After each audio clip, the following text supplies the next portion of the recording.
कल हमारे एक प्रिय ने पूछा कि मन, बुद्धि, विवेक और विचार होता क्या है, यह किसे कहते हैं। इसके संबंध में अगर कुछ बातें आप कहें और उसको YouTube पर डालें तो मुझे बहुत खुशी होगी। उसी संदर्भ में आज मैं बात करना चाहता हूँ। पहली बात तो ये कि मनुष्य के अंदर वो जब पैदा होता है, सृष्टा उसको जन्म देते हैं तो उसके मस्तिष्क में विवेक नामक तत्व अंतर्भूत होता है, स्वतः से उसमें विद्यमान होता है और उसके मस्तिष्क में मस्तिष्क वह धरातल है जहां विवेक निवास करता है। और फिर लौकिक जगत में आकर उस विवेक के साथ लोक, समाज, दुनिया से जो कुछ भी वह मस्तिष्क सीखता है, उस मस्तिष्क में जो सीखने के द्वारा चीजें उत्पन्न होती हैं वह बुद्धि का हिस्सा होता है और वह बुद्धि के साथ विवेक अंतः क्रिया करता है, सामंजस्य स्थापित करता है और उन दोनों का कार्य आरंभ होता है। एक तरह से विवेक व्यक्ति के या जीव के साथ उत्पन्न होने वाला एक अलौकिक तत्व है और बुद्धि उसी स्थान का लौकिक स्वरूप है। ये दोनों कार्य करते हैं और इस नाते व्यक्ति का विकास क्रमशः होता जाता है।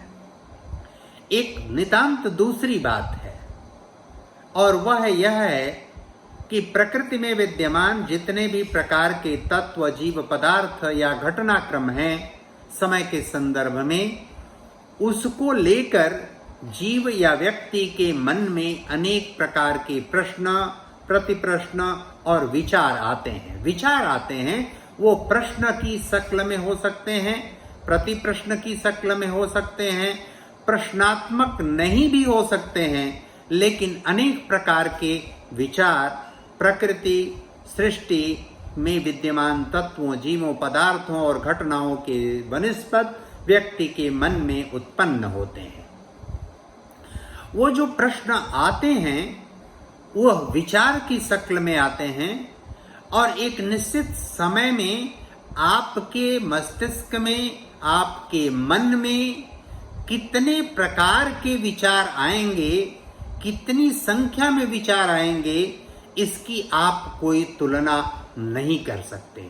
इसके विषय में आप कोई अनुमान नहीं कर सकते, पता नहीं लगा सकते। यहाँ एक बात और स्पष्ट हो जानी चाहिए कि मन और मस्तिष्क ये दोनों का एक धरातल, एक आधार, एक स्थान जीवन में व्यक्ति के स्थापित रहता है। एक दो तरह का प्लेटफॉर्म है जो प्लेटफॉर्म विद्यमान रहता ही है।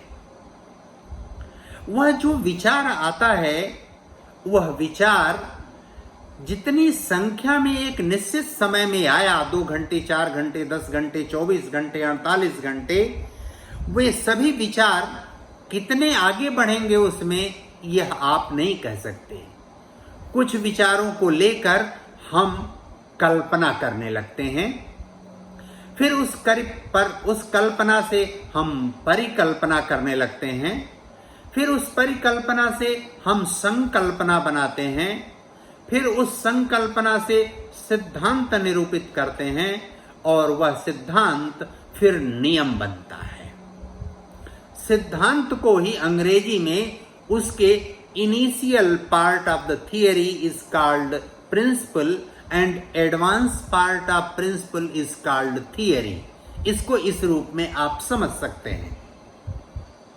कहने का आशय यह है कि विचार एक अमूर्त सत्ता है और उस अमूर्त से मूर्त होने की प्रक्रिया क्रमशः विचार से कल्पना, कल्पना से परिकल्पना, परिकल्पना से संकल्पना, संकल्पना से सिद्धांत और वह फिर सिद्धांत से नियम बनता है। ये कैसे होता है? अमूर्त से मूर्त अवस्था, सूक्ष्म से स्थूल अवस्था में यह कैसे जाता है? जैसे एक पेड़, एक बगीचे में खड़ा न्यूटन, यह जब एक फल, एक घटना उसके सामने घटित होती है, फल टूटकर जमीन पर गिरता है, उसके मन में एक विचार आता है, ऐसा क्यों हो रहा है? उस विचार को लेकर वह कल्पना करना शुरू करता है। उस कल्पना से वो परिकल्पना निरूपित करता है, उस परिकल्पना से वह संकल्पना निरूपित करता है, संकल्पना से एक सिद्धांत बनता है। वह सिद्धांत क्या है? कि पृथ्वी में गुरुत्वाकर्षण की शक्ति होती है। वह सिद्धांत जब सर्व स्वीकार हो जाता है, वह अप्रश्नवाची हो जाता है, तो वह सिद्धांत नियम कहलाता है। यह अमूर्त से मूर्त होने की जो प्रक्रिया है, यह एक प्रकार का मानसिक या मस्तिष्कगत एक्सपेरिमेंट है। और एक बात और स्पष्ट समझना चाहिए मन और मस्तिष्क के संबंध में, कि मन मस्तिष्क की अमूर्त सत्ता है और मस्तिष्क मन की मूर्त सत्ता है। इस चीज को बहुत स्पष्टता से समझिए। जैसे विचार अमूर्त सत्ता है, नियम मूर्त सत्ता है। जैसे विचार सूक्ष्म सत्ता है, जैसे नियम स्थूल सत्ता है, वैसे ही मन सूक्ष्म सत्ता है, मस्तिष्क उसकी स्थूल सत्ता है। जैसे विवेक सूक्ष्म सत्ता है, बुद्धि उसकी सूक्ष्म स्थूल सत्ता है। इसको इस रूप में आप समझिए कि जब हमारे मन में कोई विचार आता है और वह विचार जब प्रश्न खड़ा करता है किसी भी प्रकृति के रहस्य के बारे में, तत्व जीव पदार्थ के बारे में, किसी घटना के बारे में, तो वह प्रश्न हमें प्रकृति के किसी एक रहस्य का पता लगाने के लिए प्रेरित करता है। और वह जब प्रश्न ऐसा आता है कि यह पेड़ से फल टूटकर नीचे ही क्यों गिरता है, यह प्रश्न जो कर सकता है, करने की सामर्थ्य है, यह विचार जिसके अंदर आता है, वह विद्यामान व्यक्ति कहलाता है। उस प्रश्न का उत्तर ढूंढने की जो प्रक्रिया करता है, यानी कल्पना, परिकल्पना, संकल्पना और सिद्धांत, यह जो प्रक्रिया करता है वह विज्ञानवान कहलाता है। विद्यावान, विज्ञानवान। और जो एक पंक्ति में वह नियम प्रतिपादित कर देता है, बता देता है कि पृथ्वी में गुरुत्वाकर्षण की शक्ति होती है, वह ज्ञानवान कहलाता है। यानी जो परिणाम बता दिया, विद्यावान, विज्ञानवान और ज्ञानवान। अब मन और मस्तिष्क जो सूक्ष्म और स्थूल उनकी प्रक्रिया है, उनके युग्म से, और उन दोनों में विद्यमान विवेक और बुद्धि आपसी अंतःक्रिया करके उस ज्ञान का लोक के हित में, समाज के हित में, व्यक्ति जीव घटना के हित में, इस सृष्टि के हित में उचित निर्णय करके उसको लागू करते हैं, उसका उपयोग करते हैं, उसको उपयोग लायक बनाते हैं। पृथ्वी में गुरुत्वाकर्षण की शक्ति नामक नियम का पता चलने के बाद विवेकवान और बुद्धिमान लोगों ने उसका उपयोग करके समाज, देश, दुनिया, लोगों के हित में बहुत सारे इंस्ट्रूमेंट, बहुत सारे उपकरण, बहुत सारी चीजें बनाई और उसका उपयोग हम आप कर रहे हैं। जैसे भाप में यह केटली का ढक्कन उठता गिरता क्यों है, यह प्रश्न जब जेम्स वाट के मन में आया तो यह प्रश्न आना ही विद्यामान होने का लक्षण है। उसका एक्सपेरिमेंट करना, यानी कल्पना, परिकल्पना, संकल्पना, सिद्धांत तक ले जाना, यह उसके विज्ञानवान होने का लक्षण है। और उसका एक पंक्ति में उत्तर देना कि भाप में शक्ति होती है, यह उसके ज्ञानवान होने का लक्षण है। और इस ज्ञान का विवेकवान बुद्धिमान व्यक्ति उपयोग करके भाप का इंजन बना देता है। यह इंजन बनाने की प्रक्रिया विवेक और बुद्धि का काम है।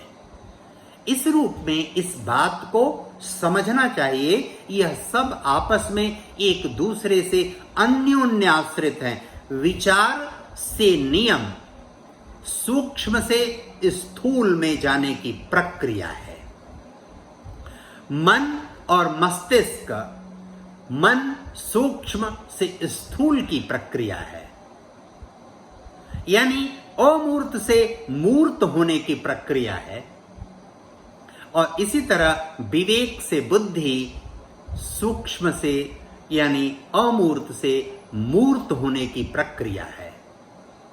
और इसको अगर इस समुच्चयिक स्वरूप में आप समझना चाहते हैं तो यह आपको समझना बहुत आवश्यक है कि विचार अनेकों आते हैं। एक व्यक्ति के जीवन में शायद लाखों करोड़ों अरबों की संख्या में विचार आते हैं, लेकिन उसके जीवन में शायद कोई एक दो विचार ही सिद्धांत तक, नियम तक पहुंच पाता है। और नियम तभी कोई कहलाता है जब वो उस पर से पर्दा पूरी तरह उठ जाए, प्रकृति के रहस्य किसी एक रहस्य का उद्घाटन हो जाए। और एक बात हमेशा समझ लीजिए कि नियम प्रतिपादन जब मनुष्य करता है तो वह कुछ नहीं करता, सृजन नहीं करता कुछ, बल्कि प्रकृति के रहस्यों में से किसी एक से पर्दा उठा देता है। धन्यवाद, नमस्कार।